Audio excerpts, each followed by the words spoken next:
Welcome back to the Majority Report. Joining us now is Paul Heideman. He's a PhD candidate in sociology at the New York University, and he's also the author of The Third Way is the Past, Socialism Is The Future, a new column for Jacobin magazine. Read it online. Check out the link on the homepage. Paul, how you doing? I'm doing great. Thanks for having me on. It's my pleasure. So, Paul, I guess for those of us who are not 90s kids, define the third way for us. So the Third Way was a political project that really began to cohere in the 1980s, most notably in the United States and in the United Kingdom. And I think it's important to be clear that the Third Way is a kind of centrism, a certain centrist political project, but all centrists are not the Third Way. So in the piece, the piece was kind of charting the rise and fall of a very specific centrist political project in the 1980s that really came to hegemony in the 1990s in those two countries, in the U.S. and the U.K. And in both countries, the Third Way was a project of centrists in the Democratic Party and the Labor Party that saw the kind of their task of modernizing those parties. Both parties were thought to be kind of clinging to past dogmas about the welfare state, things like that, about regulation, and the partisans of the Third Way argued that this was not appropriate for a world undergoing globalization, things like that. There was they're really obsessed with a kind of Thomas Friedman-esque vision of this kind of exploding globalization, modernization, changing everything. We have to rethink everything, all of that kind of stuff. So, and this is the, again, I mean, the most prominent leaders representing this would be Bill Clinton and Tony Blair.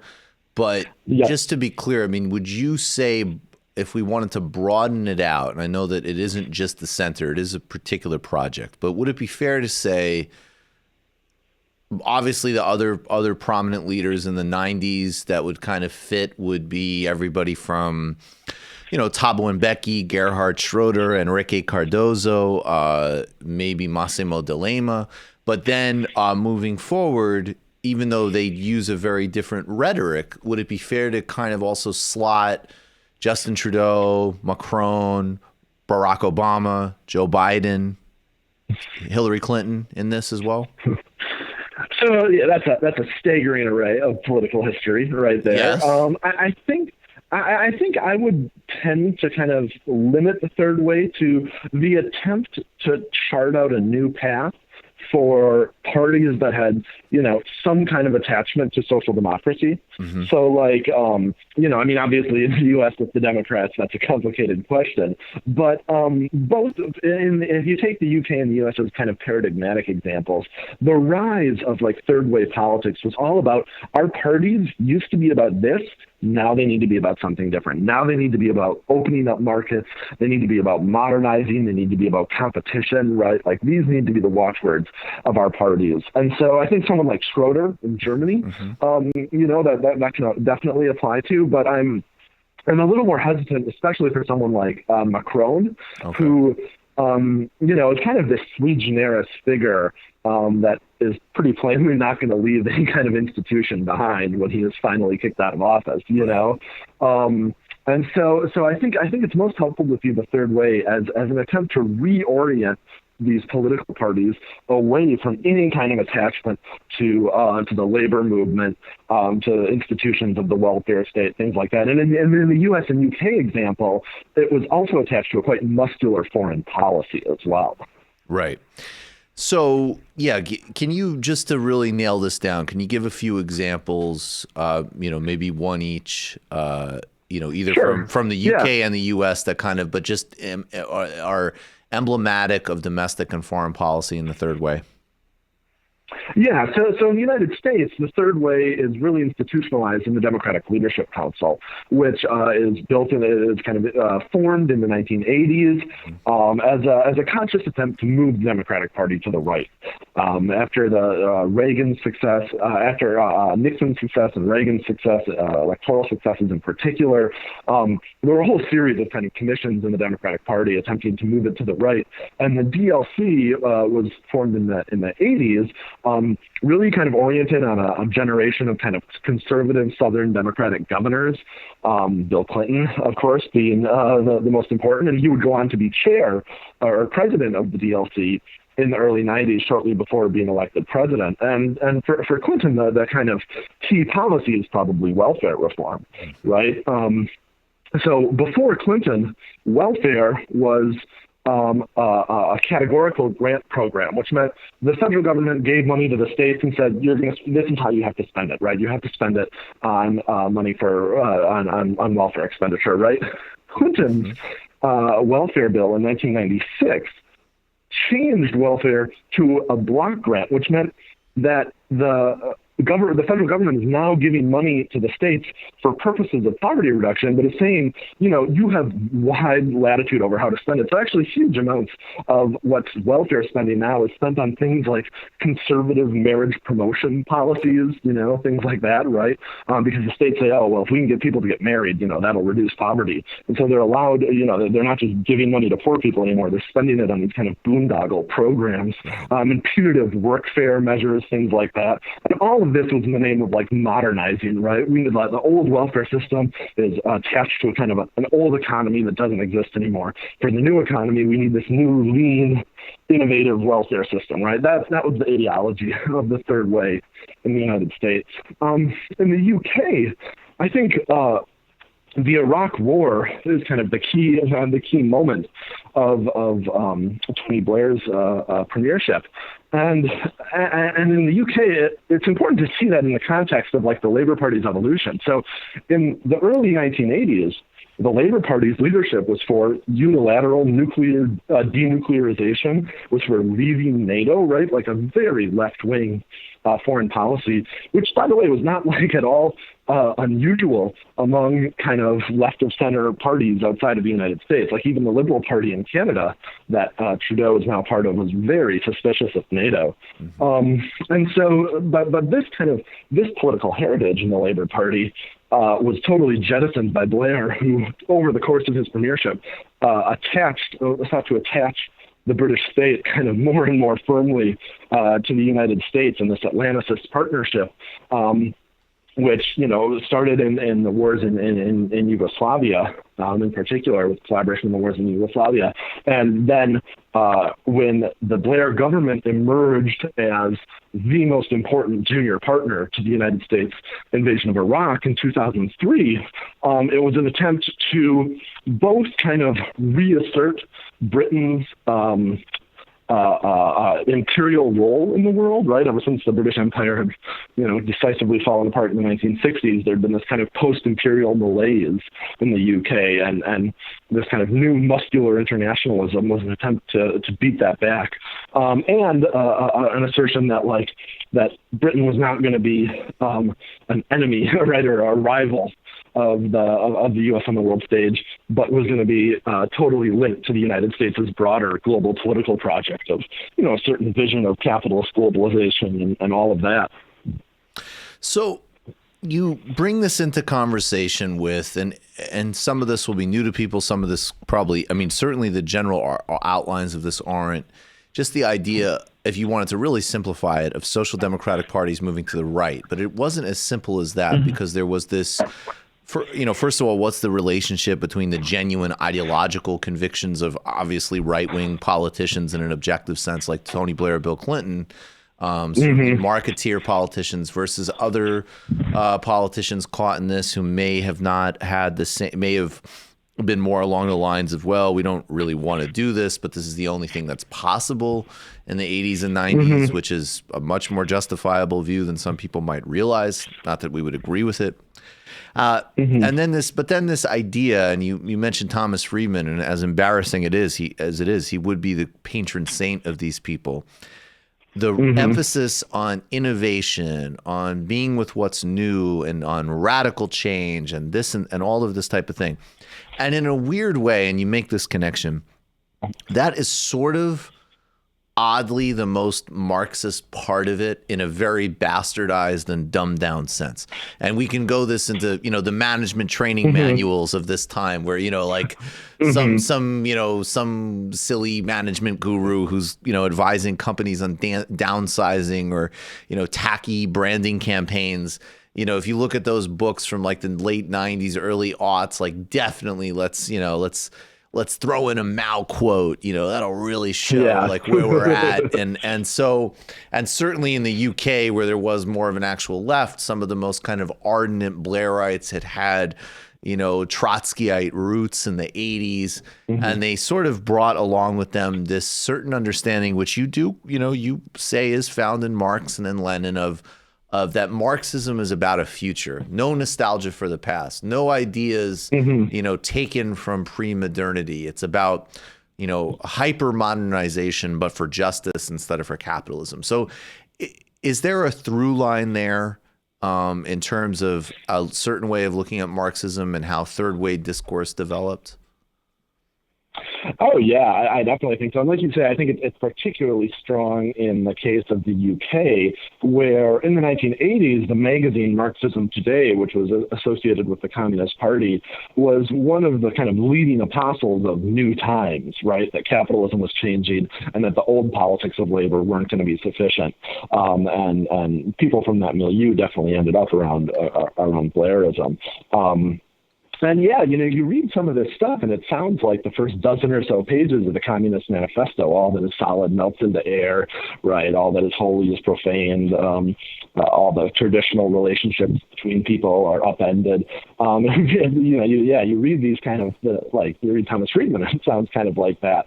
And so there was a sense in which they were able to draw on what I think has historically been one of the strengths of the left, right? The left, the historic kind of appeal of the left was, the bourgeoisie led its revolution and they gave us capitalism, and now it's time for the workers to lead our revolution. We're going to have socialism, right? We're the next step in history. And of course, the course of the 20th century didn't leave a lot of confidence in that particular vision of history of socialism as kind of the logical next step. And in some ways, I think the third way was cashing in on that lack of confidence of the left, in the 1980s and 1990s in particular. But at the same time, as I say in the piece, when you kind of really dig into their vision of ceaseless change, it ends up being a vision in which nothing is really ever going to change, right? So this is when Francis Fukuyama writes The End of History, right? An essay about how liberal capitalist democracy is the kind of final resting place of history, right? Like this is the final form of human society. And so it was the idea was kind of like there's a world of ceaseless change, but in which nothing fundamental is going to change, right? All the change is ultimately surface level. So everyone getting cell phones, right? Everyone getting cell phones, massive world historical change. But the social relations that make up our society, the forms of hierarchy, the way we organize our society, all of that is going to stay the same forever now, right? And I think that was ultimately a real weakness of the third way, and one reason for its failure. And so explain that failure and then the kind of way in which, ironically, socialism reemerges, and even just as personified by a Bernie Sanders, right, is some sense of like, no, actually, maybe even, and this is maybe where Marx and Lenin were missing the point too. We actually do need to retrieve something that's older and has been like a lost tradition that's worth rediscovering. Put those two things into relationship. Yeah, I just love the kind of befuddlement with which the pundits treat the appeal of Bernie to young voters under 35 or so. They just can't wrap their heads around it. It drives them crazy. Why are they voting for this guy in his late 70s? It doesn't make any sense. But when you see what Bernie's saying, it actually makes perfect sense. And Bernie's appeal flows, I think, directly from the foundering of the third way. And if you look at the 1990s, if you look in the late 1990s, the third way seems like a juggernaut, right? Like Tony Blair is the prime minister of the UK and is moving forward with all kinds of plans. Clinton is in the US with very high approval ratings, has pushed through welfare reform. The economy is booming. It really seems like the third way prescription was right, that these politics are kind of in sync with the times. But over the next decade and a half or so, things change. And in the UK, it's really the Iraq War that undoes the project. It unleashes just such a massive scale of opposition inside the UK that it completely shatters the Blairite political project. So that the Labour Party's popularity is driven way down. And while Blair and then his successor Gordon Brown are able to kind of limp through until 2010, what's really notable is that since then, the Blairites have really been unable to constitute a kind of coherent hegemonic force in the Labour Party. You had Ed Miliband as a leader who was a representative of the soft left, not the Blairite tradition, right? The Blairite tradition is further to the right. And just I think in the last week or so, Jess Phillips, who is kind of the most prominent defender of that tradition in the party today, announced she was stepping down from contending for leadership. So there's been a real exhaustion in the Labour Party. And Rebecca Long Bailey obviously is the person in our corner in terms of kind of continuing the defense of really trying to fight for a socialist position. But Keir Starmer, who's sort of the candidate of the center, he's Blairiting the Blairites. He's coming out and he's saying, we need a party that embraces Jeremy Corbyn and Tony Blair, which is, of course, it's questionable, but it's certainly a rebuke to Blair, because Blair's out saying we need to uproot everything to do with Corbyn, root and branch. Yeah, totally. It's they're just completely unable to kind of seize the high ground in the debates. Right. I'm sure they'll end up backing Starmer, but he is not of them, right? In the sense that that Phillips was. Right. So in the UK, the Iraq War is really what kind of leads to the end of the third way as a hegemonic force in the Labour Party. In the United States, it's not nearly so dramatic, partially because the Iraq War is carried out by the Republicans, right? If the disaster of the Iraq War had been on the Democrats' neck, it's very possible it would have come earlier in the United States, but it wasn't. It was on Bush. And so the Democrats were able to come in 2006 in the congressional elections, and then in 2008, the presidential elections, as the party of the rebuke of the Iraq War. And then, in particular, they got lucky with the timing in 2008, where they were able to come in as the party that's going to clean up the financial crisis. And yet it was the very way that cleaning up was conducted that I think led to the kind of slow disillusionment. And I think it is fair to call Obama a politician of the third way in this sense, right? I think that, even as he was running against Hillary Clinton in 2008, the fact that the leadership contest in 2008 was between Clinton and Obama is really a testament to just how thoroughly Bill Clinton's kind of DLC vision of the party had won. Right, that the entire debate was between two politicians who hewed very, very closely to the third way line. And so, as the recovery kind of proceeded, and we just had this incredibly unequal recovery. The scale of losses to homeowners, the number of people who lost their homes. The kind of slow ticking up of deaths of despair. Right, all of this, I think, was slowly hollowing out the edifice of third way politics inside the Democratic Party. And so, you had the slow collapse of the Democratic Party in so many states under Obama, right? The persistent loss of the party on the state level. And all of this meant that when 2016 came around, the party as an institution was totally blindsided by Trump and unable to respond in any kind of effective way, right? And then Sanders' run exposed just how big of an audience there was inside the Democratic Party for a fundamentally different political position, a different political orientation. And so these kinds, you know, in the UK, the Iraq War is this kind of detonation of Blairism.